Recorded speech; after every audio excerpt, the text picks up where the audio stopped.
여러분, 안녕하세요. 오늘 하루도 재밌게 보내셨나요? 즐거웠던 생각하며 꿈속 여행 떠나볼까요? 그럼 이야기 속으로 숑숑숑. 옛날 몹시 추운 겨울밤, 가난한 두 나무꾼이 울창한 소나무 숲을 헤치며 집으로 돌아가고 있었다. 땅바닥에도 나뭇가지 위에도 눈이 두텁게 쌓여 있었다. 나무꾼이 스쳐 지나갈 때면 양쪽에서 얼어붙은 장가지들이 딱딱 소리를 내며 부러졌다. 부지런히 손가락에 입김을 불어가며 커다란 쇠징을 박은 장화로 단단한 얼음을 밟으며 두 나무꾼은 앞으로 나아갔다. 마침내 숲 기슭에 도착했다. 먼 계곡에서 그들이 사는 마을의 불빛이 보였다. 숲에서 빠져나온 것이 너무 행복해 그들은 활짝 웃었다. 대지는 은빛 꽃 같았고 달은 금빛 꽃처럼 보였다.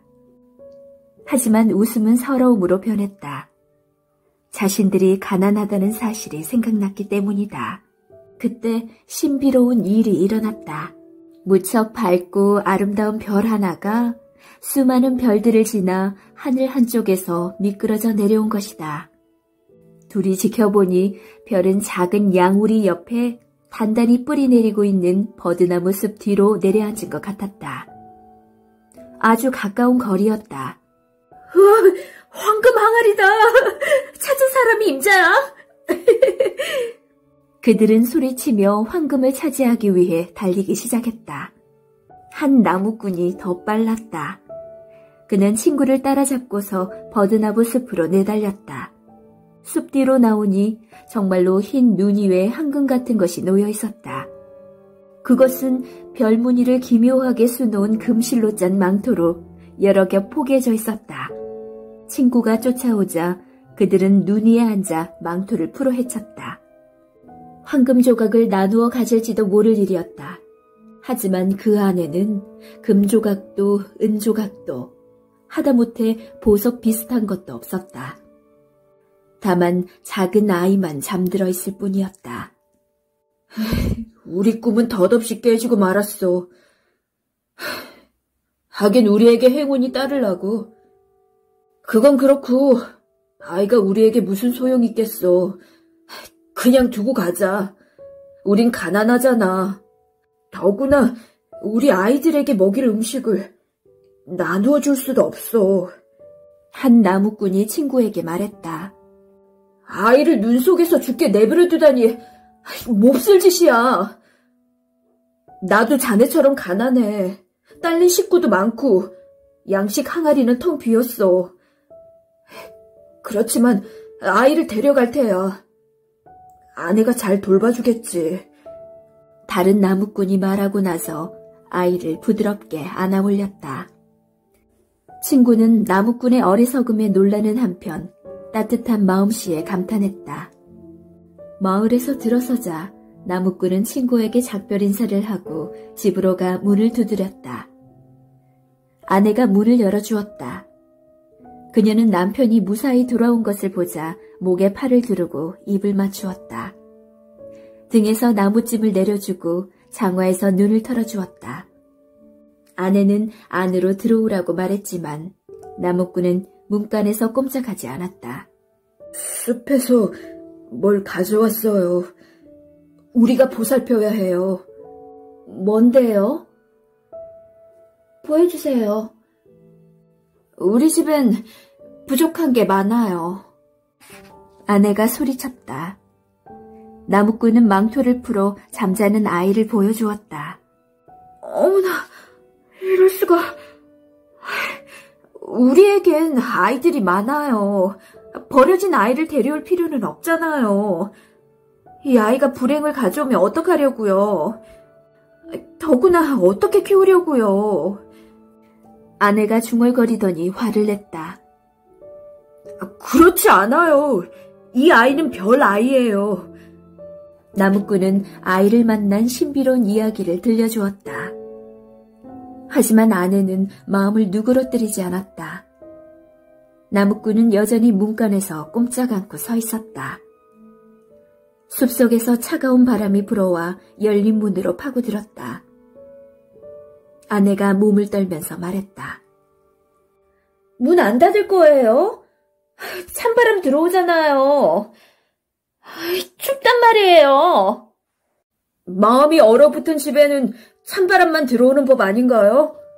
남편이 물었으나 아내는 아무 대답 없이 난로 쪽으로 바짝 다가섰다.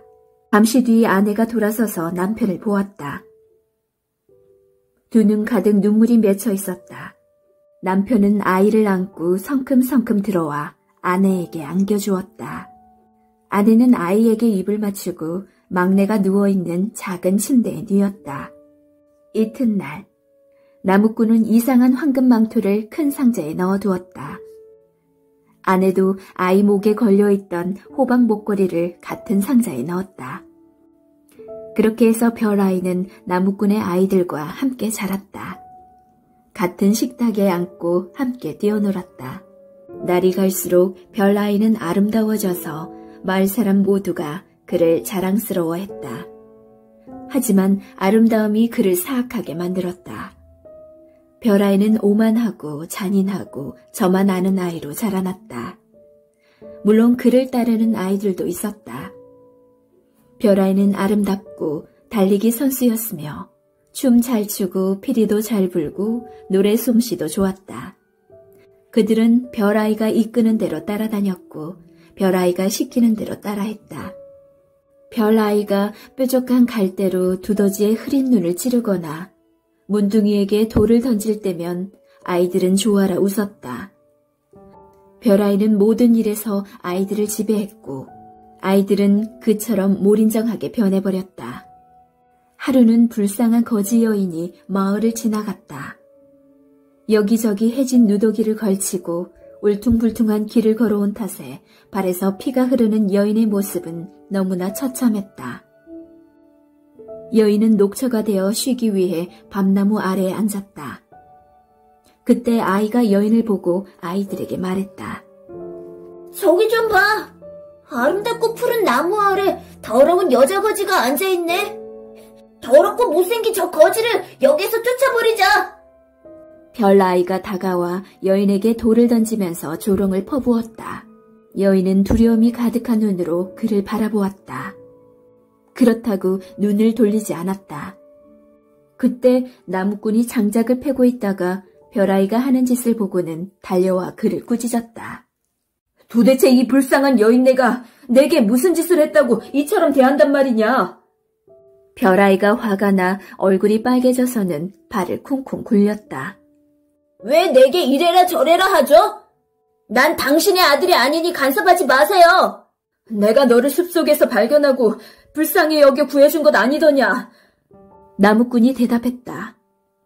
거지 여인은 이 말을 듣자 비명을 지르며 쓰러져 정신을 잃었다. 나무꾼은 여인을 집으로 데려갔고 아내는 정성껏 보살펴 주었다. 여인이 깨어나자마자 부부는 먹을 것과 물을 주며 편히 쉬라고 말했다. 그러나 여인은 먹지도 마시지도 않고 이렇게 말할 뿐이었다. 저 아이를 숲속에서 찾았다고 하셨죠? 혹시 오늘로부터 꼭 10년 전 일이 아닌가요? 네, 숲속에서 발견했죠. 정확히 10년 전 오늘입니다. 나무꾼이 대답했다. 여인은 흥분해서 소리쳤다. 아이에게 무슨 표시가 있지 않았나요? 호박 목걸이를 목에 걸고 있다든지 별무늬를 수놓은 금실 망토에 쌓여 있지 않았던가요? 네, 말씀대로랍니다. 나무꾼은 망토와 호박 목걸이를 꺼내 보여주었다. 그러자 여인은 기뻐서 눈물을 뚝뚝 흘리며 말했다. 저 아이는 숲속에서 잃어버린 제 아들이랍니다. 제게 돌려주세요. 아이를 찾아 온 세상을 헤맸답니다. 나무꾼과 아내는 밖으로 나와 별아이를 불렀다. 안으로 들어가 보렴. 내 어머니가 기다리고 있단다. 별아이가 놀라 기쁜 마음으로 안으로 들어갔다. 하지만 그를 기다리는 거지 여인을 보자 비웃으며 말했다. 어머니라고요?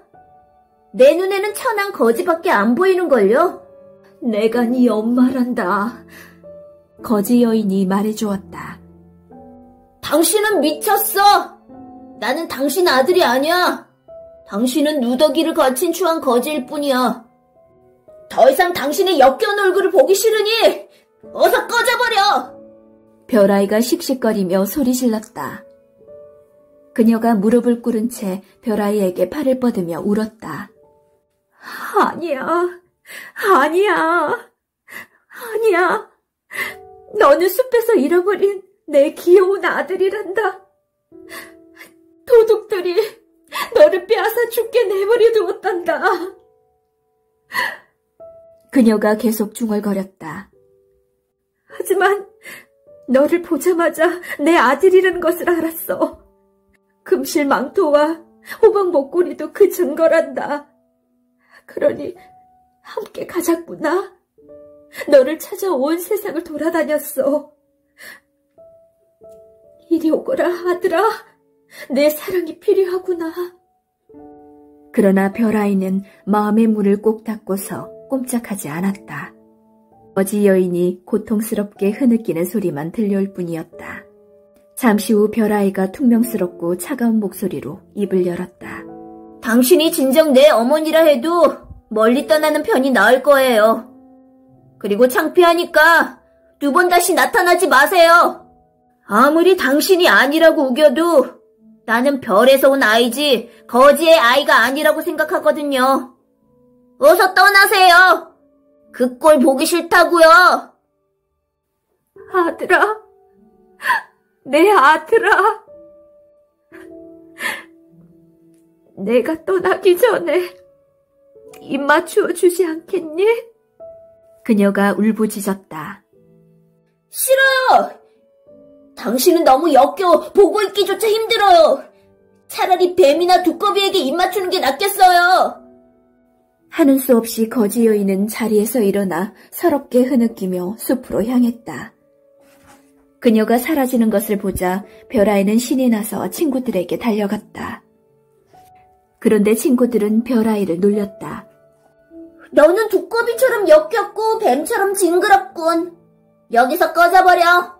너랑 놀지 않을 거야. 친구들은 정원에서 그를 내쫓았다. 무슨 말이야? 우물에 가서 내 얼굴을 비춰보아야지. 내가 얼마나 아름다운지 우물이 말해줄 테니까. 별아이는 찡그린 얼굴로 중얼거리며 우물에 얼굴을 비추어 보았다. 그런데 이게 무슨 일인가? 두꺼비 얼굴에 뱀의 비늘로 뒤덮인 몸이라니. 그는 풀밭에 몸을 던진 채 눈물을 흘리며 중얼거렸다.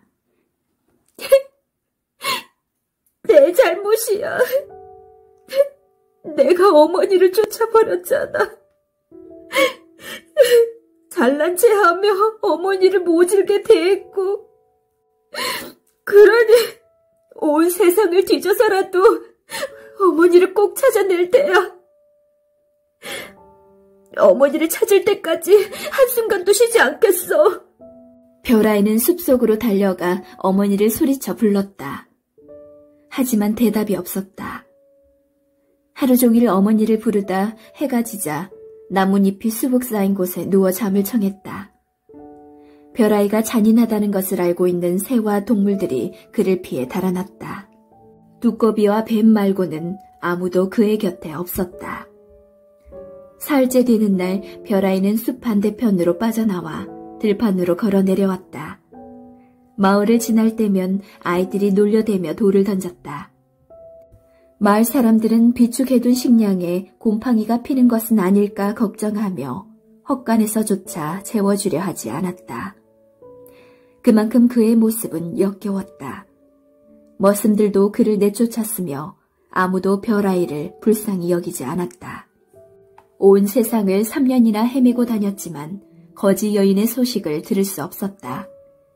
그에게 사랑이나 친절, 자비심을 베푸는 사람도 없었다. 세상은 교만에 빠져있던 시절에 그가 하던 그대로 모든 것을 돌려주었다. 어느 날 저녁, 별아이는 강가의 성벽을 단단히 쌓아 올린 도시의 성문 앞에 도착했다. 피곤함에 지쳐 발이 퉁퉁 부어오른 별아이가 도시 안으로 들어가려 했다. 보초를 써던 병사들도 도끼창으로 성문을 가로막았다. 도시에 무슨 볼일이 있어? 어머니를 찾고 있어요. 들어가게 해주세요. 어머니가 도시에 계실지도 모르니까요. 별아이가 대답했다. 하지만 병사들은 비웃을 뿐이었다. 손에 노란 깃발을 들고 있던 다른 병사가 말했다. 네 어머니가 누구냐? 어째서 어머니를 찾지? 어머니는 저처럼 거지랍니다. 저는 어머니에게 못되게 굴었어요. 제발 들어가게 해주세요. 어머니가 이 도시에 계신다면 저를 용서해 주실지도 몰라요. 하지만 병사들은 비켜주기는커녕 창으로 그를 찔렀다. 별아이는 돌아서서 울었다.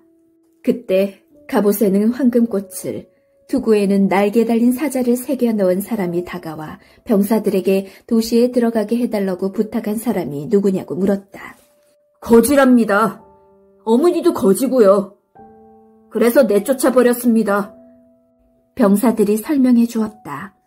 저 역겨운 녀석을 노예로 팔면 맛 좋은 포도주 한 사발 값은 될 것이요. 그가 웃으며 외쳤다. 그때 사악하게 생긴 노인 하나가 옆을 지나가다가 말했다. 그 값에 내가 사겠소. 노인은 값을 치른 뒤 별아이의 손목을 잡고 도시로 들어갔다. 그 노인은 마법사였다. 별아이는 마법사 집에 지하 감옥에 갇혔다. 노인은 곰팡내 나는 빵과 짠맛이 나는 물을 주었다. 별아이가 빵을 먹고 물을 마시자 노인은 밖으로 나가 문을 닫아 걸고 쇠사슬로 단단히 채웠다. 이튿날 노인이 들어와 잔뜩 찌푸리며 말했다. 그 노인은 리비아에서 온 교활한 마법사로 나일 강변 무덤에 사는 어떤 사람에게 마법을 배웠다. 성문 근처 숲속에 금화 3개가 있다. 하나는 흰색, 다른 하나는 노란색, 나머지는 빨간색이다. 오늘 너는 흰색 금화를 내게 가져와야 한다. 가져오지 못하면 채찍질을 100번 할 것이다. 별아이는 성문을 나와 마법사가 일러준 숲으로 갔다. 밖에서 보니 숲은 정말 아름다웠다. 노래하는 새와 향긋한 꽃이 가득한 듯했다.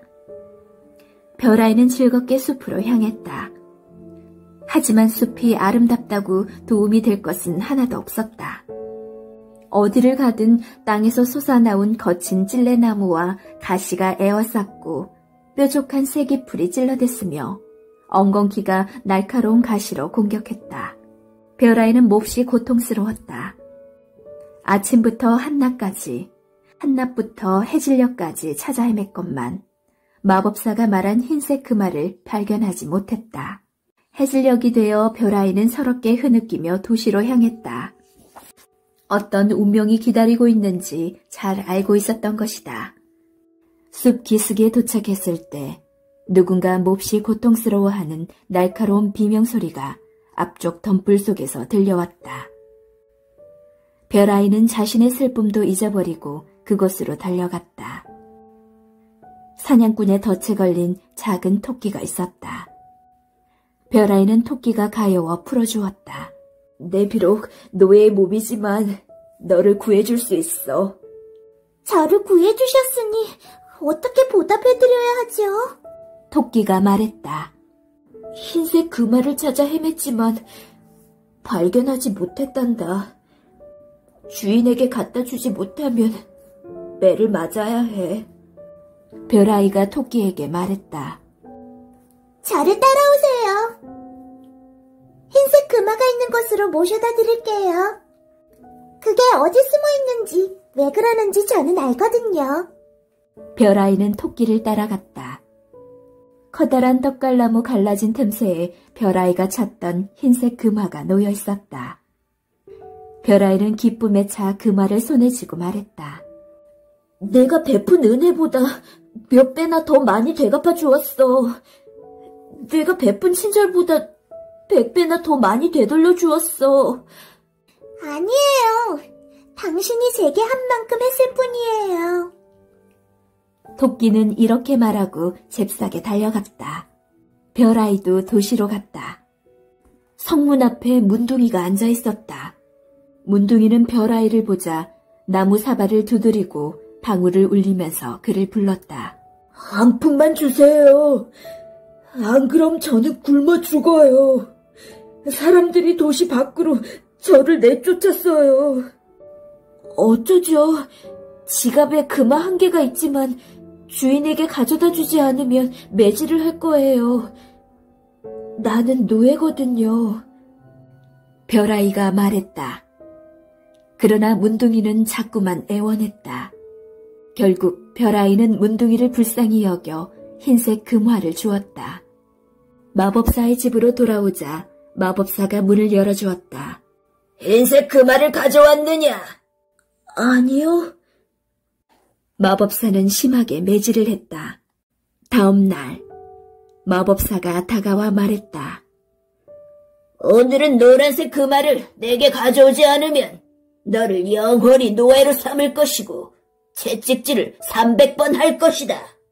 별아이는 숲으로 가 하루 종일 노란색 금화를 찾아 헤맸으나 발견하지 못했다. 해질녘에 주저앉아 울었다. 그때 별아이가 덫에서 구해준 작은 토끼가 다가와 물었다. 왜 울고 계세요? 숲에서 무엇을 찾고 있어요? 이곳에 숨겨진 노란색 금화를 찾고 있단다. 그걸 찾지 못하면 주인이 나를 때리고 영원히 노예로 삼을 거야. 따라오세요. 토끼는 숲을 가로질러 물웅덩이까지 달려갔다. 물웅덩이 바닥에 노란색 금화가 있었다. 어떻게 감사해야 할지 2번씩이나 나를 구해주다니. 별아이는 기쁨에 차서 말했다. 천만에요. 당신이 먼저 제게 은혜를 베풀었는걸요? 토끼는 이렇게 말하며 잽싸게 달려갔다. 별아이는 노란색 금화를 지갑에 넣고 도시로 발길을 재촉했다. 문둥이가 그를 보고 달려와 무릎을 꿇고 소리쳤다. 한 푼만 주세요. 안 그럼 저는 굶어 죽어요.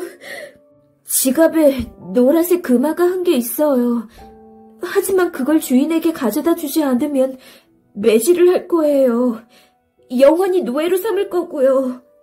별아이가 이렇게 말했으나 문둥이는 자꾸 애원했다. 마음이 아픈 별아이는 문둥이를 불쌍히 여겨 노란색 금화를 주었다. 마법사의 집으로 돌아오자 마법사가 문을 열어주었다. 노란색 금화를 가져왔느냐? 아니요. 마법사는 약속대로 300번 매질을 했다. 다음 날 마법사가 말했다. 오늘 내게 빨간색 금화를 가져온다면 너에게 자유를 주지. 하지만 가져오지 못하면 죽여버리고 말 테야. 별아이는 숲속에서 하루 종일 빨간색 금화를 찾아 헤맸지만 찾지 못했다. 저녁이 되자 그는 주저앉아 울었다. 그때 작은 토끼가 다가왔다. 당신이 찾는 빨간색 금화는 나무 뒤 동굴 속에 있어요. 그러니 그만 울고 얼굴 좀 펴세요. 어떻게 보답해야 하지? 3번씩이나 구해주다니. 별아이가 소리쳤다. 아니에요. 당신이 먼저 제게 은혜를 베풀었는걸요? 토끼는 이렇게 말하며 잽싸게 달려갔다. 별아이는 동굴로 들어가 가장 깊숙한 곳에서 빨간색 금화를 발견했다. 그는 빨간색 금화를 지갑에 넣고 서둘러 도시로 갔다. 문둥이가 그를 보고 길 한복판에 서서 소리쳤다. 빨간 돌을 제게 주세요. 안 그럼 저는 죽어요. 별아이는 다시 빨간색 금화를 내주며 말했다. 저보다 당신에게 더 필요하겠군요. 하지만 마음은 무거웠다. 자신을 기다리는 끔찍한 운명을 알고 있었기 때문이다. 성문을 지나려는데 병사들이 인사를 하며 경의를 표하는 것이 아닌가. 우리 왕자님은 정말 아름다우십니다. 시민들도 따라오며 소리쳤다. 저렇게 아름다운 분은 이 세상 어디에도 없을 거야. 사람들이 너무 많이 몰려들어 별아이는 길을 잃었다. 그러다 정신을 차려보니 궁전에 있는 큰 광장이었다. 갑자기 궁전의 문이 열리더니 사제들과 높은 관리들이 그를 맞이하러 뛰어나왔다. 그들은 왕자에게 몸을 깊이 숙였다. 우리가 기다려온 왕자님, 우리 임금님의 아들이시여. 별아이는 깜짝 놀라 외쳤다.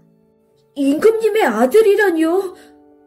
저는 불쌍한 거지 여인의 아이입니다.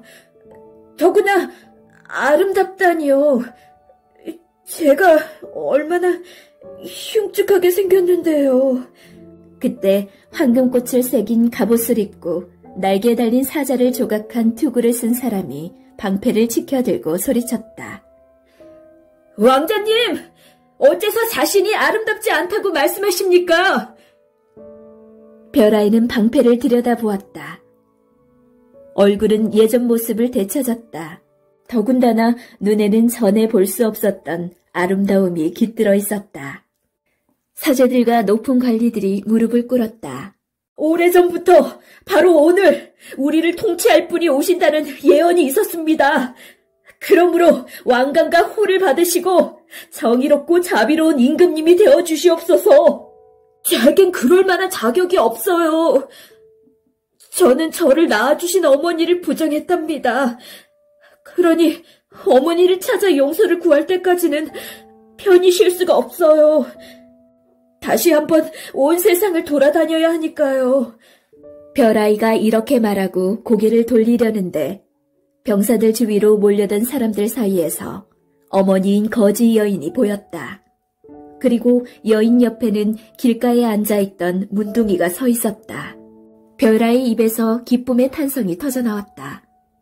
그는 단숨에 달려가 무릎을 꿇고 어머니의 발에 난 상처에 입을 맞추었다. 눈물이 상처를 적셨다. 심장이 터져버릴 것 같은 사람처럼 땅바닥에 머리를 쳐박고 엉엉 울었다. 어머니, 교만했던 시절 저는 당신을 부정했습니다. 하지만 지금은 겸손해졌으니 저를 받아주세요. 어머니, 저는 당신에게 증오를 드렸지만 당신은 저에게 사랑을 주셨습니다. 어머니, 저는 당신을 거절했지만 저를 당신의 아이로 받아주세요. 어머니. 거지 여인과 문둥이가 그의 머리에 손을 얹고 말했다. 일어나거라. 별아이가 일어나 그들을 보았다. 그들은 왕과 왕비였던 것이다. 내가 구해드린 이분이 너의 아버지시다. 왕비가 말했다. 내가 눈물로 발을 씻어드린 이분이 내 어머니이시다. 왕이 말했다.